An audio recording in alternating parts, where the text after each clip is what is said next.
घर बोला घर चलो यार भोली घर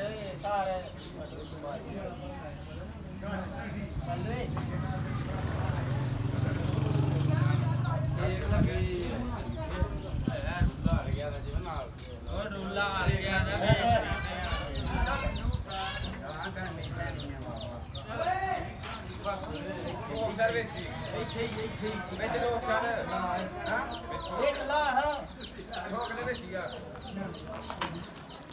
जी अस्सलाम वालेकुम और सब भाई खैरियत से हैं माशाल्लाह जी अल्लाह सेहत दे तंदुरुस्ती दे सब भाई खैरियत से हों जी असीं अपना घर छत्ते है ते थल्ले कच्चे करके ते ओहदे च लैंटर वाली मशीन नाल फर्श करवाउण लगे हैं ते लैंटर वाली मशीन आ गई है तो हुण इंशाअल्लाह कच्चे करवाने हैं जी साडी लैंटर वाली मशीन आ गई है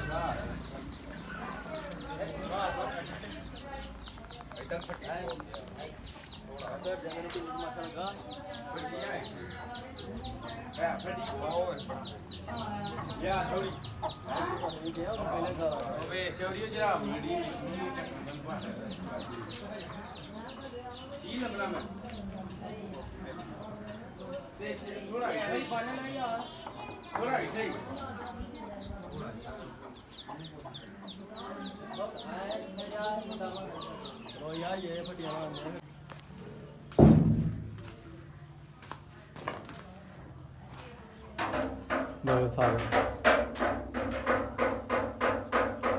कमरे छतोए ने ते एहदे अंदर बजरी कुट्टी है बजरी कुट के 2 3 4 5 6 12 कमरे ने 2 किचन ने ते 5-7 लैटरीन ने एक हाल है 2 हाल ने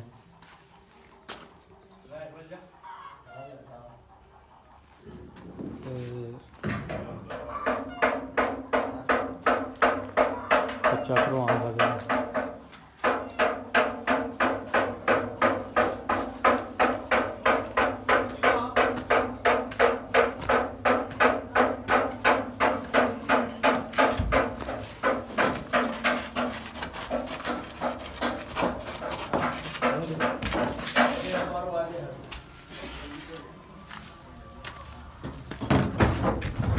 वो तेरे खिड़की लाइया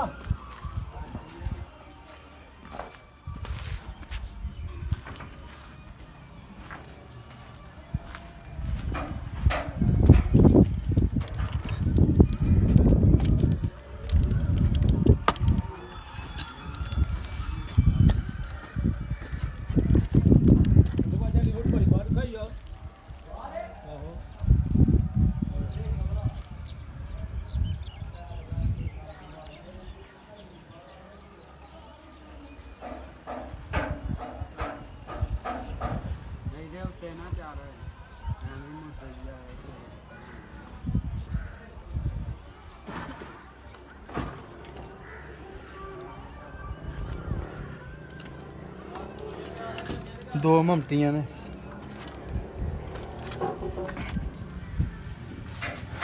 एक वाली ममटी है एक वाली ममटी है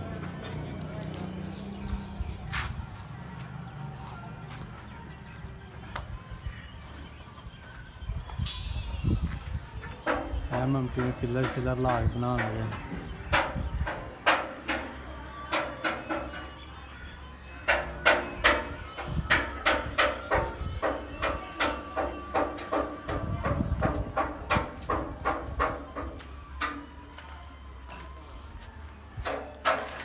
एक है वाली ममटी है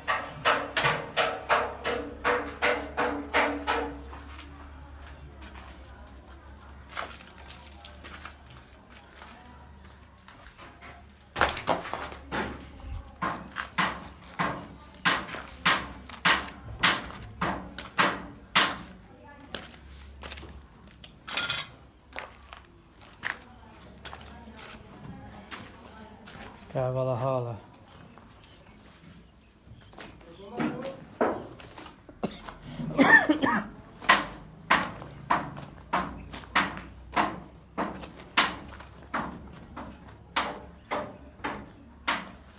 ਮਸ਼ੀਨ ਨਾਲ ਲੈਂਟਰ ਪਾਉਣ ਲੱਗੇ ਹਾਂ ਥੱਲੇ ਫਰਸ਼ ਕਮਰਿਆਂ 'ਚ।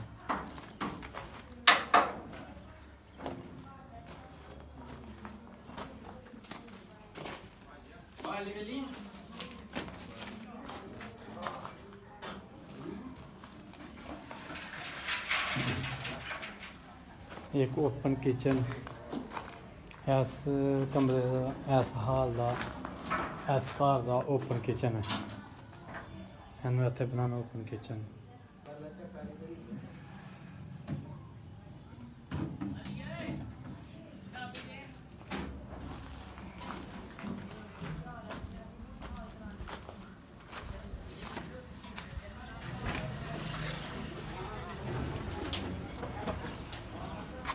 और साथ ही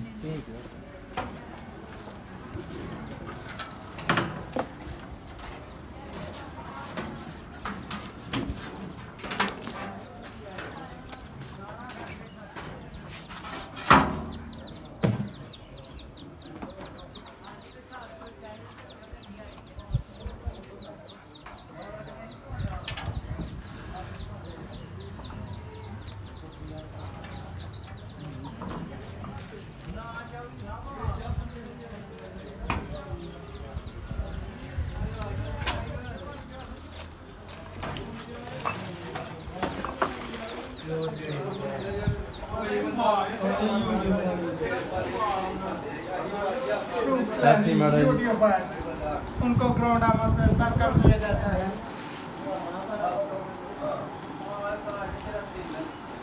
साडा चाचा बूर है लैंटर वाले देव पका के खिलान लगा। बिरयानी नहीं जी, चने वाली देव, मतलब समझो कि बिरयानी पकान लगे नहीं।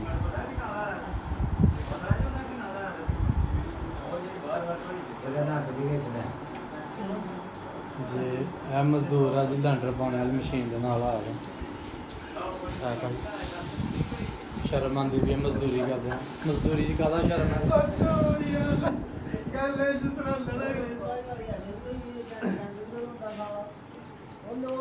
देख का समान आ गया टमाटर मरच। चाचा बूर नाई है साडा मसियाल का। मजदूर है जी लैंटर वाली मशीन नाल आया था। कैसर बाज ना देखो तो काम देखो।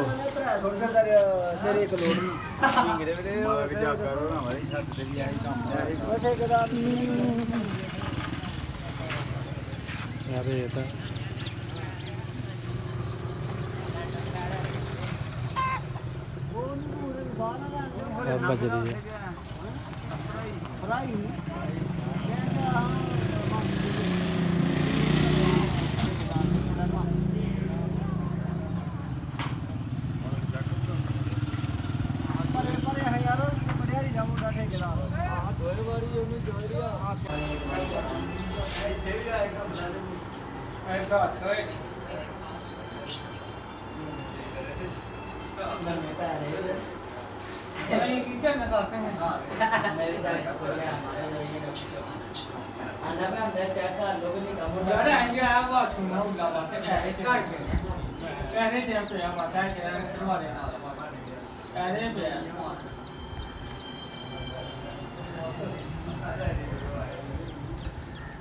अब कहता है कैसर भाई वाह